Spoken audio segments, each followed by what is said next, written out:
parler de l'intérêt de l'interrogatoire du patient dans la prise en charge des acouphènes. Merci.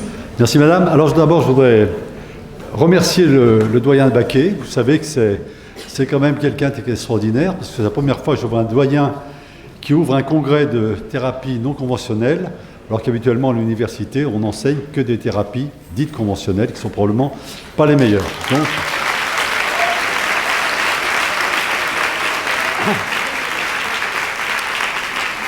la première chose, vous savez que ce congrès, moi j'étais pas au courant, sinon par le fait que j'intervenais, j'ai pas vu de publicité, l'amphi est plein. Donc l'année prochaine, c'est Acropolis, à côté, c'est 500 000 places qui seront là.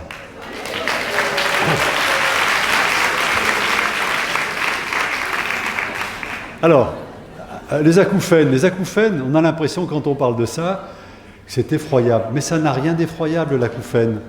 L'acouphène, c'est comme un mal de ventre. Ce n'est pas une maladie, c'est un symptôme. Et quand vous aurez fait comprendre ça à des médecins, je dis bien aux médecins, pas aux malades, c'est un symptôme d'une maladie, non pas une maladie, et qu'il y a des traitements. Alors, par rapport à mon collègue qui disait précédemment, que j'ai beaucoup aimé, il disait l'hypnose ne guérit pas. Mais moi, j'ai jamais guéri personne dans ma carrière. Je suis un soignant. Je mets le malade dans les meilleures conditions pour que lui guérisse. Vous avez bien compris? On n'est pas des guérisseurs, vous avez bien compris? Dites pas aux gens, je vais vous guérir, c'est pas vrai, on n'y arrive jamais. On met le malade chirurgicalement, médicalement, dans les meilleures conditions possibles pour qu'il puisse guérir. Donc, je ne guéris personne.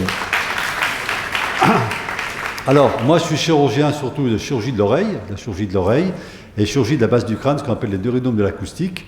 J'ai une très très grosse clientèle, maintenant j'arrive en fin de course, de traitement des neuronomes. Donc si vous voulez, l'oreille, je l'ai démontée dans tous les sens, mais à la limite, c'est plus ça qui m'intéresse. Moi, c'est les acouphènes, c'est les vertiges, c'est les plénitudes d'oreille, dont on s'aperçoit qu'en fait, 80%, vous entendez bien, sont d'origine, je dirais plus psychosomatique, mais émotionnelle. Allez faire comprendre ça à mes collègues ORL, ils ricanent quand ils ne rigolent pas. Je suis désolé, je suis Don Quichotte, ça fait 20 ans que j'en parle. J'ai réussi à convaincre quelques-uns et encore, on leur dit, bon, moi je leur parle aux malades, mais ça s'arrête là. Et je compte beaucoup sur vous pour divulguer. Je dis aux patients, dès que vous allez mieux, écrivez-le sur les réseaux sociaux. Moi, je n'ai pas le droit, ce soit de la publicité, mais que les acouphènes, ça se soigne. Et que parfois les malades, pas souvent les malades guérissent. Et en particulier, vous verrez tout à l'heure les effets de l'hypnose et de l'EFT, l'Emotional Freedom Technique, qui sont présentés par Madame Audon, qui montreront les effets tout à fait, non pas spectaculaires, mais que l'acouphène se soigne. Alors, n'importe qui peut faire un diagnostic d'acouphène. Alors, vous oubliez tout ce qu'on vous enseignait. Hein. L'acouphène, ce n'est pas une maladie, c'est le symptôme d'une maladie. Il y a un diagnostic étiologique à faire, on le fait à tous les coups. Et il n'y a pas de traitement standard. Il y en a qui me disent, mais qu'est-ce que tu donnes comme traitement pour les acouphènes? Les bras m'en tombent, qu'est-ce que vous voulez que je donne?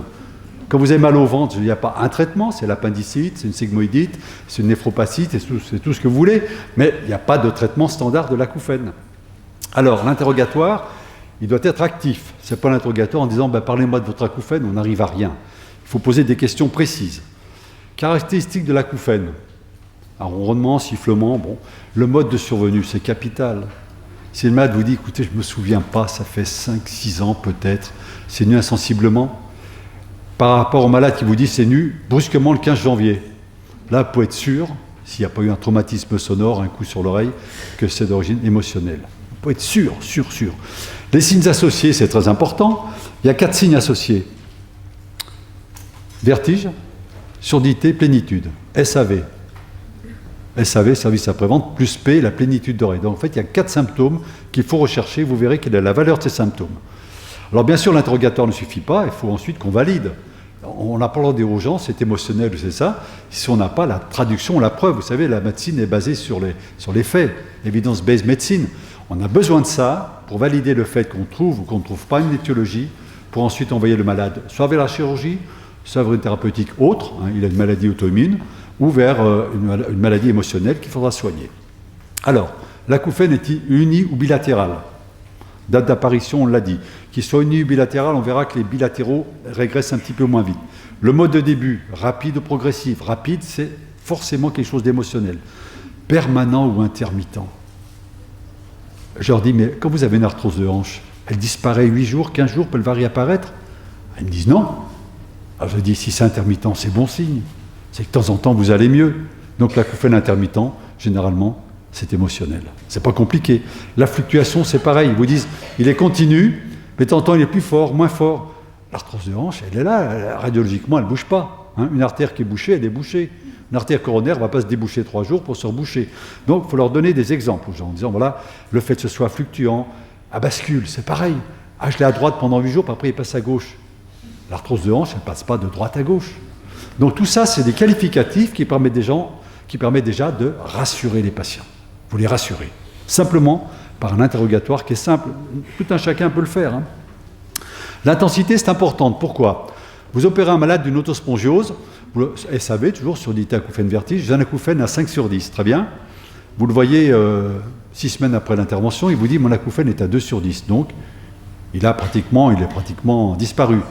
J'ai vu un malade aujourd'hui, il dit mais mon acouphène il a doublé, il était à 8 sur 10 avant. Je dis monsieur ça fait 16 sur 10, c'est pas possible. Vous avez bien compris que dans ce cas-là, il y avait une pathologie émotionnelle qui était énorme. Alors, c'était difficile de discerner la part de l'autospongiose de l'émotionnel, et j'avais donc la signification 1 mois et demi après. Vous êtes comment dans la journée ? Dans la journée, je suis bien quand je travaille, quand mon esprit est occupé, ou quand j'arrive chez moi, je mets de la musique, etc. J'ai besoin d'un... Ça, c'est très important, parce que ça veut dire que l'acouphène est masqué. En revanche, il y a des gens qui vous disent, moi, quoi que je fasse, ça ne va pas, même en voiture, je l'entends tout le temps. C'est des gens qui ont des acouphènes à 6, 7, 8 sur 10. Donc, ça vous donne déjà le niveau d'intensité. La difficulté d'endormissement, ça correspond un petit peu à la gêne dans la journée. Il y a des gens qui me disent, je suis gêné le soir pour m'endormir. Donc, ils sont gênés 1 heure dans la journée. Donc, 1/24e du temps. Par rapport à ceux qui sont gênés du matin, du moment où ils se lèvent, au soir où ils se couchent. Donc, quelqu'un qui est gêné que 1/24e du temps, c'est quand même moins gênant que quelqu'un qui est gêné 6, 8, 10 heures par jour. Donc déjà, ça vous donne l'intensité, la tolérance. Donc c'est très important de connaître, savoir si l'acouphène est masqué dans la journée. Ensuite, la nuit, est-ce que c'est l'acouphène qui réveille ou c'est parce que les gens ont des troubles du sommeil associés d'origine émotionnelle, une fois qu'ils sont réveillés, ils ont du mal à se réendormir. Donc les troubles dans l'endormissement ou de réendormissement, souvent c'est les mêmes choses. Alors le mode de survenue, les gens ont toujours une explication rationnelle. Vous savez, moi, c'est venu parce que le fois, je suis allé au Baltrap, j'ai fait de la moto. Alors, il y a un gars qui me dit ça en moto, j'ai fait de la moto pendant 1200 km, j'ai l'acouphène depuis. Je lui dis, ça m'étonnerait que sur la moto, vous avez un casque. Elle me dit, vous avez raison, ma femme est à derrière, elle n'a pas eu d'acouphène. Vous voyez ? Donc les gens se rattrapent, j'ai bricolé. Alors souvent le concert. Vous avez un concert, oui, alors souvent les médecins disent, il a un acouphène après concert.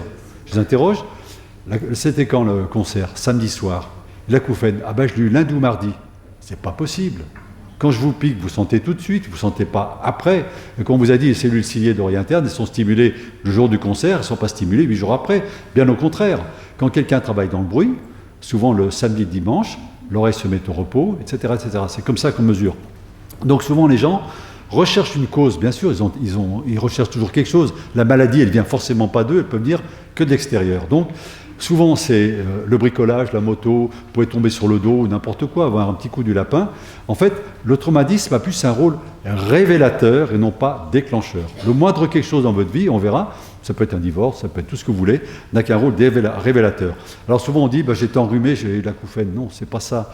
L'accident de travail, c'est une catastrophe. Un acouphène dans un accident de travail ou en droit commun, il y a une espèce de revendication. Tant que le malade n'aura pas été indemnisé là-dessus, il sera gêné par son acouphène.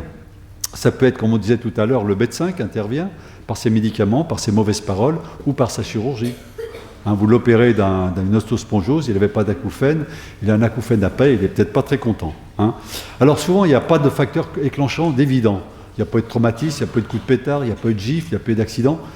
Et pourtant, tous vos examens, nous, c'est très facile d'examiner l'axe auditif. Vous regardez le tympan, vous faites un audiogramme, vous faites un scanner ou une IRM.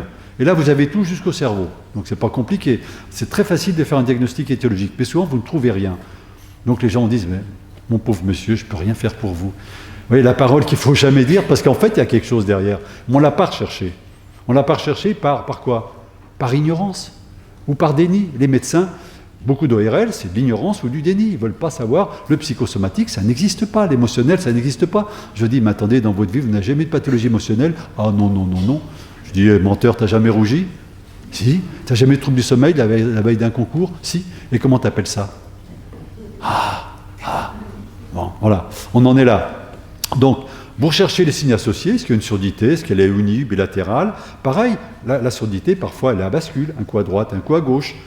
Voilà. Alors, il faut bien savoir, on vous dit toujours, il y a un acouphène qui est lié à la surdité, mais pas du tout. J'ai des tas de jeunes qui ont 20-22 ans, qui ont une audition strictement normale, et qui ont des acouphènes à 8 sur 10, avec de l'hyperacousie. Il n'y a aucun lien forcé, je dis bien forcé, entre l'acouphène et la surdité. Il y a des gens qui ont les deux, mais il y a des gens qui n'ont pas forcément de lien. Vertige, instabilité, souvent, ils peuvent venir d'une façon concomitante, avant ou après l'acouphène. Vous voyez, c'est toujours le SAV. C'est très important. Alors, ça peut être le grand vertige de la maladie de Menière, qui, au passage, je vous le dis, c'est une maladie totalement émotionnelle. Autrefois, on leur coupait le nerf vestibulaire. Ça fait bien 3-4 ans que j'ai pas ouvert un crâne pour ça. Les vertiges sont permanents, intermittents. Ça peut être une instabilité. Ça paraît, il y a tout là-dedans. Et quand vous ne trouvez rien, il suffit d'interroger les patients. Les gens qui vous disent bah, « j'ai eu le vertige le jour devant ma télévision, j'étais assis, ça dure un quart d'heure, puis après c'est arrivé au boulot, etc. » Donc ces vertiges spontanés qui durent 5 minutes, 3 minutes, 2 minutes, c'est pas dans mon catalogue. Vous voyez, le catalogue Manu France, vous regardez, non, c'est ni positionnel, c'est pas une névrite vestibulaire, c'est pas ci, c'est pas ça. Donc ça ressemble à tout et à rien. Donc vous faites la synthèse dans votre tête et vous apercevez qu'il y a une grande partie psychosomatique. La plénitude d'oreille, pour ceux qui sont médecins, pour moi c'est le signe capital. On ne le demande jamais. Les gens ont dit j'ai l'impression d'avoir de la pression dans l'oreille, ou dans la tête, ou dans les deux oreilles. Ou alors ils vous disent j'ai l'impression d'avoir de l'eau qui coule. Malheureux, ils ont dit ça, c'est foutu, parce qu'on va leur dire c'est une otite séreuse, on va leur mettre un diabolo. Ils ont l'impression d'avoir une cocotte minute dans la tête, voilà. C'est totalement indépendant. Il y a des gens qui n'ont que ça, ils ont l'acouphène et la plénitude. Le diagnostic, il est fait, vous leur dites mais dites-moi, on n'a pas l'impression d'avoir de la pression dans l'oreille. Ils me disent oh, oui, comment vous le savez? Voilà. Et la plénitude d'oreille, hormis quelques cas dans l'autospongiose, mais je vous dis, après on fait les examens cliniques, c'est pratiquement pathognomonique d'une maladie émotionnelle, c'est de la pression, ce qu'on appelle un hydrops. Hein, quand vous avez une augmentation de pression dans l'œil, c'est un glaucome, ou une augmentation des liquides de l'oreille interne, c'est soit une surdité, soit des vertiges, soit les deux. Au pire, c'est la maladie de Menière. Une augmentation des pressions qui est plus ou moins fluctuante, plus ou moins réversible. L'examen clinique, vous regardez, hein, généralement, il y a quelque chose où il n'y a rien au tympan, il y a quelque chose où il n'y a rien à l'IRM, au scanner. Mais on est obligé d'avoir tout ça. On n'a pas le droit de dire c'est émotionnel, c'est ci, c'est ça, sans ces examens. Tous les malades que j'ai confiés à Madame Audon avaient systématiquement tout ce bilan. On n'a pas le droit, nous médecins, je suis professeur de médecine, on dit je vais voir le professeur Dubreuil, il m'a dit que c'est émotionnel, puis on m'a trouvé un urinome 8 mois après. J'aurais bonne mine, vous voyez, donc je cherche d'abord ce qui est à opérer, c'est mon métier, et après j'élimine et j'adresse à qui de droit. Donc le tympan pathologique, pour ceux qui sont médecins, ça peut être une autospongiose, un cholestéatome, une perforation, une tumeur, tout ce que vous voulez, hein. C'est pas dur. On peut faire des examens complémentaires justement pour mesurer la pression. On peut mesurer la pression de l'oreille interne. Vous voyez, dans cette chose-là, c'est un peu schématique. Vous avez la pression de l'oreille interne qui est là, et quand la pression est un petit peu augmentée, vous voyez, elle va mettre l'étrier en tension. L'étrier va être un peu poussé vers l'extérieur, et on mesure ces différences d'impédance tout simplement par un appareil qui vous dit on peut donc objectiver. Le malade, c'est subjectif, on peut l'objectiver. Il y a une augmentation de pression qui correspond à l'hydrops. Alors selon l'orientation éthologique, voilà, en gros, alors tout ça s'explique, il y a des choses visibles et matérialisables. Parce que le médecin, il aime bien, lui, il croit que ce qu'il voit. Moi, je vois que ce que je crois, c'est tout à fait différent. S'il voit un trou dans le tympan, c'est bien. S'il voit qu'il y a une surdité, il dit que c'est bien, etc. S'il voit une tumeur, il est content. S'il voit un Menière, ça se mesure sur l'audiogramme, sur les examens vestibulaires. Et puis s'il voit rien, mais il ne sait pas. Et en fait, ce qui est intéressant, c'est ce qu'on ne voit pas, c'est le psychosomatique. Alors, il faudra interroger les patients, les causes, c'est toujours les mêmes. Je ne vais rien vous apprendre. C'est le deuil, c'est l'enfant, c'est l'enfance, c'est le couple qui dysfonctionne, c'est une catastrophe, les couples qui dysfonctionnent. Dans le couple, c'est la sexualité. Alors mes collègues me disent, on ne va pas leur demander ça quand même. Je dis, mais attendez, vous êtes médecin ou quoi? Ou vous êtes des techniciens? Le travail, que vous soyez employé, employeur, le harcèlement, etc. Et subsidiairement, c'est le déménagement. J'ai eu un déménagement l'autre jour, grande surdité brusque. Donc en conclusion, c'est facile d'explorer les voies auditives, c'est très facile. Dans 20% des cas seulement, on met en évidence une cause. Et puis dans 80% des cas, on ne la voit pas, mais elle existe. Il faut aller la rechercher, c'est l'interrogatoire. C'est là que vous rentrez dans le vif du sujet, c'est ce qui est le plus important. Sinon, moi, je me serais ennuyé depuis 30 ans à faire toujours la même chose. C'est voir comment vivent les gens. C'est pas en 5 minutes qu'on va savoir comment vivent les gens. Ils vont nous apprendre qu'ils ont divorcé, qu'il y a un deuil, il y a tout, etc. Donc, il faut faire une thérapeutique qui soit holistique. On ne soigne pas une oreille, ce que font la plupart des gens, on soigne un patient. Et vous regarderez bien la dernière diapositive qui résume tout. Et regardez-les bien. Merci.